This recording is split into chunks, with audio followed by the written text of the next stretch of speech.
নবম শ্রেণীর ছাত্রীকে বাড়ির সামনে থেকে তুলে নিয়ে গিয়ে গণধর্ষণের অভিযোগ উঠল 7 জন যুবকের বিরুদ্ধে।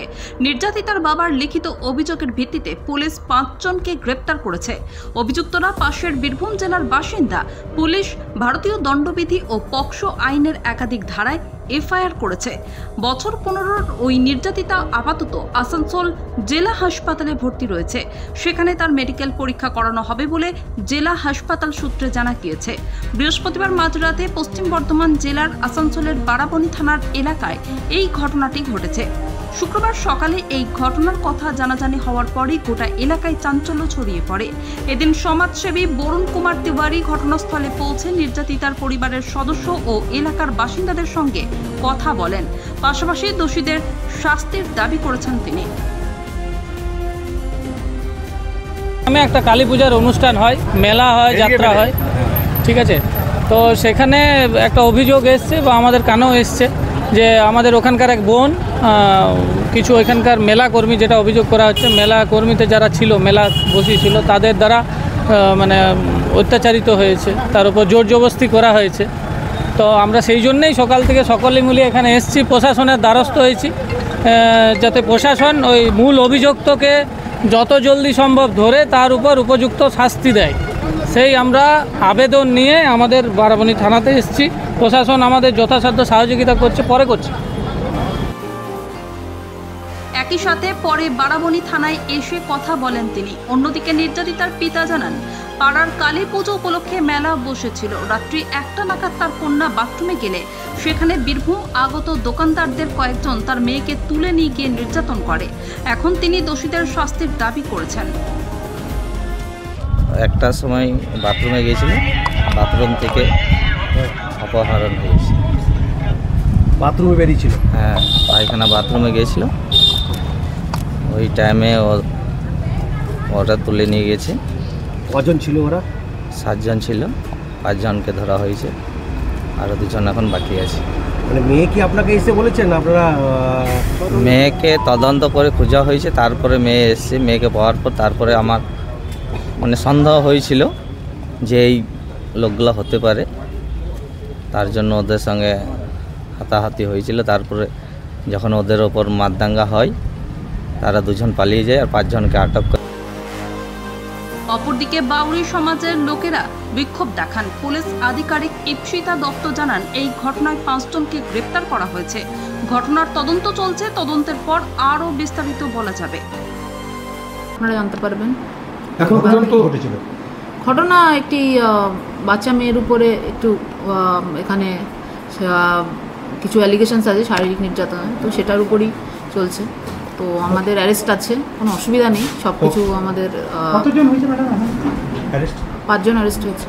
অভিযোগ কতজনের নাম আছে? মানে বাকিটা আমি বলতে পারবো না, আমাদের তদন্তে আছে।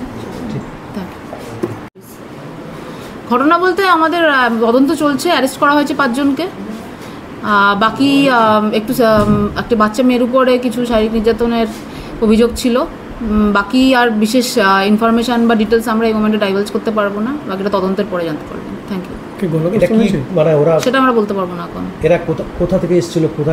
এখন কিছু বলতে পারবো না, তদন্ত চলছে, একদম প্রিলিমিনারি স্টেজে আছে, জাস্ট কমপ্লেন রিসিভ করা হয়েছে, এফআইআর হয়েছে। কজন অভিযোগ হয়েছে সেটা বলতে পারবো না, 5 জন অ্যারেস্টেড আছে। ম্যাডাম অভিযোগটা কি করেছে? মানে ধর্ষণ অভিযোগটাই আমি বলতে পারবো না এখন। আর একটু আমাদের খতিয়ে আমাদের কাছে ইনফরমেশান বা টেকনিক্যাল বা মেডিকো লিগাল রিপোর্টস আসলে তারপরে আমরা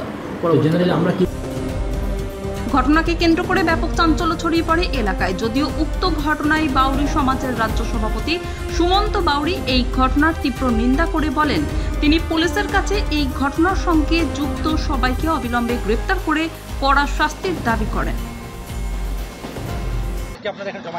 দুর্ভাগ্যজনক ঘটনা এবং একটা আন্ডার এজ মেয়ে চাইল্ড, আমি শুনলাম যে কালকে রেপ হয়েছে এবং তারপর আমি যখন খবর পাই সেখানে আসি, সেখানে উত্তপ্ত একটা পরিবেশ ছিল। যাই হোক, পুলিশ প্রশাসন এসেছিল, পুলিশ প্রশাসনকে সেইভাবে লিখিত আকারে সব কিছু দেওয়া হয়েছে। যারা অভিযুক্ত পুলিশ প্রশাসন বলেছে আমরা উপযুক্ত ব্যবস্থা তাদের বিরুদ্ধে নেব। তবে আমার মনে হয় ওইখানে যদি ডিএম বা ম্যাজিস্ট্রেট যদি আসতো এবং সেভাবে যদি তদন্তটা আরও সিরিয়াসলি করতো, তো আরও অনেক কিছু বেরিয়ে আসতো এবং একটা ক্ষতিপূরণের ব্যাপার থেকে যায়, সেই ক্ষতিপূরণটা আমরা ঠিকমতো করে আদায় করতে পারতাম।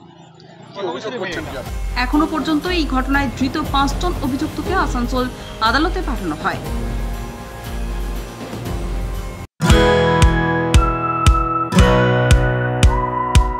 খাই খাই করো কেন এসো বসো আহারে, খাওয়ার আজব খাওয়া ভোজ কয় যাহারে। ভোজন রসিক বাঙালির খাওয়া দাওয়ার সেরা ঠিকানা মানেই Sher e Bengal. Indian, Chinese, South Indian, continental ডিশের হরেক রকম সম্ভার এখন একই ছাদের তলায়। এছাড়াও রয়েছে শের ই বেঙ্গলের স্পেশাল কিছু আইটেম যা একবার মুখে দিলেই ভোলার নয়। ঘরোয়া পরিবেশে হোটেলের আতিথেয়তা আপনাকে মুগ্ধ করবে। রেস্তোরাঁর পাশাপাশি রয়েছে থাকার সুবন্দোবস্ত।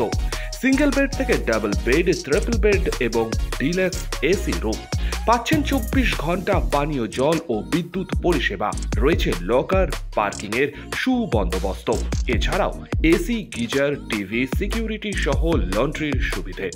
মিটিং বা যে কোনো সামাজিক অনুষ্ঠানের জন্য এখন নিশ্চিন্তেই আসতে পারেন শের ই বেঙ্গলে। Sher e Bengal, JP avenue, Sagarbhanga, SBI ব্যাংকের ঠিক পাশে, দুর্গাপুর 713211। যোগাযোগ নম্বর 9609900511 অথবা 9775555222। শের ই বেঙ্গল, একবার আসলে বারবার আসতেই হয়। কাজের প্রেশার, চাইছেন একটু রিল্যাক্স। একদিনের উইকেন্ডে শহর থেকে দূরে কোথাও যেতে চাইছেন, কিন্তু যাবেন কোথায় ভেবে উঠতে পারছেন না। চলুন না ঘুরে আসি তারাপীঠ। আর তারাপীঠ মানেই মধু মমতা হোটেল অ্যান্ড রিসর্ট, যেখানে গেলে আপনার মাইন্ড একদম ফ্রেশ। তাজা অক্সিজেন সাথে গ্রাম্য পরিবেশ আপনাকে হাতছানি দেবে। AC deluxe room, swimming pool, gymnasium, indoor games আর সাথে আপনার পছন্দের মতন ডিশ। এছাড়াও যে কোনো সামাজিক অনুষ্ঠানে আজই বুক করতে পারেন মধু মমতা হোটেল অ্যান্ড রিসর্টের ব্যাংকুয়েট হল। রাত জাগা তারাদের সাথে, পরিবার বা বন্ধু বান্ধবের সাথে আপনিও সময় কাটাতে পারেন হোটেলের লনে। তাই ভুলবেন না, তারাপীঠ মানে hotel Madhu Mamata and resort. ঠিকানা hotel Madhu Mamata and resort, Tarapith, Tarapith road, Indian oil petrol পাম্পের ঠিক বিপরীতেই, তারাপীঠ, বীরভূম। যোগাযোগ নম্বর 9775555999 অথবা 9002410083। বীরভূম মানেই তারাপীঠ, আর তারাপীঠ মানেই মধু মমতা হোটেল অ্যান্ড রিসর্ট।